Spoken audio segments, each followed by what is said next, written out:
campaign watchers are anxiously waiting for Mitt Romney's choice for a running mate now that he's back from his trip abroad.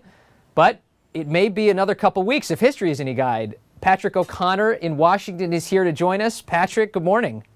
Morning. So you've got a great story that lays out really sort of the history here. Explain what that really tells us and why we may have to wait another couple weeks for Mitt Romney's VP choice.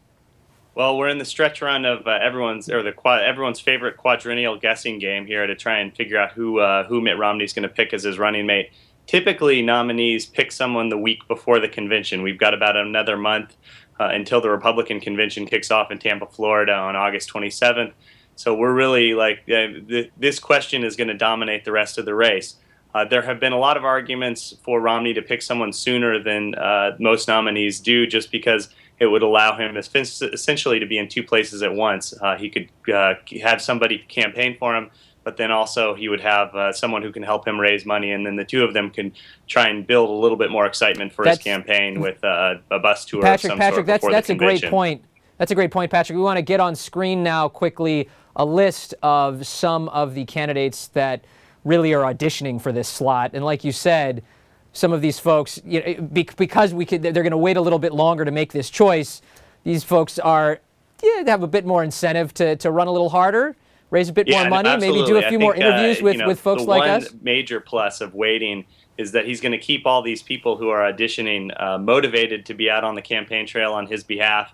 He's got an enormous stable of potential vice presidents who have been bending over backwards to audition for the job for the last couple months, and I think the last thing he wants to do is maybe pull the rug out from underneath those guys, because he needs all the surrogate help that he can get at this point. One name that we don't have on that list right there, and we don't mention our story today, but I'm curious about, is Condoleezza Rice, a name that got floated before he went on his foreign trip.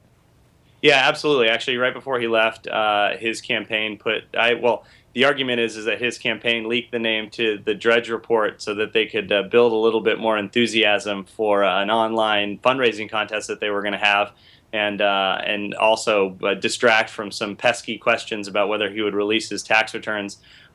Conservatives, it took about a day or two, but conservatives really pushed back hard on the suggestion that Condoleezza Rice may be a viable pick, just given that she has in the past supported limited abortion rights. The interesting thing about Condoleezza Rice is that she really suggests she's the only potential pick who would have who could potentially scramble the race in a way that the other people couldn't. Most of the folks that are mentioned, Bobby Jindal, the governor of Louisiana, Rob Portman, the Ohio senator, Tim Pawlenty, the former Minnesota governor, these names don't typically move the needle much, according to a lot of the recent polling. And Condoleezza Rice, there was a poll done in Michigan and Pennsylvania, and it actually made the race a lot closer if she had actually been on the ticket. Is Christie someone who could move the needle? He gets a lot of people fired up, but maybe one too many fights on the boardwalk. Which direction he would move the needle? Chris Christie has a trait that some of the others don't, which is that people actually know who he is. He has a higher name recognition than a lot of the other names that have floated. He had been doing a lot of travel for Mitt Romney and had helped him fundraise early in the campaign. We haven't heard as much from him. He's really been consumed by legislating in New Jersey. He has been doing some fundraisers and making some trips. This week, he actually put out a letter with Virginia Governor Bob McDonnell trying to raise pressure on the president over these looming defense cuts that'll take effect next year if Congress doesn't act to prevent them. So he's been out there, but we have not heard speculation about him like we have about, say, a Rob Portman or a Tim Pawlenty lately. Okay, and by the way, another reason why we may have to wait, not just because the convention is not until August 27th, but of course, if you were going to name your VP pick right now, you'd be competing with Olympics coverage. Absolutely. When the games wrap up on Sunday, August 12th, and there are a lot of people that have suggested that Romney would be doing himself a disservice if he were to name the pick before the Olympics are over. You also got to keep in mind a lot of people are on vacation right now.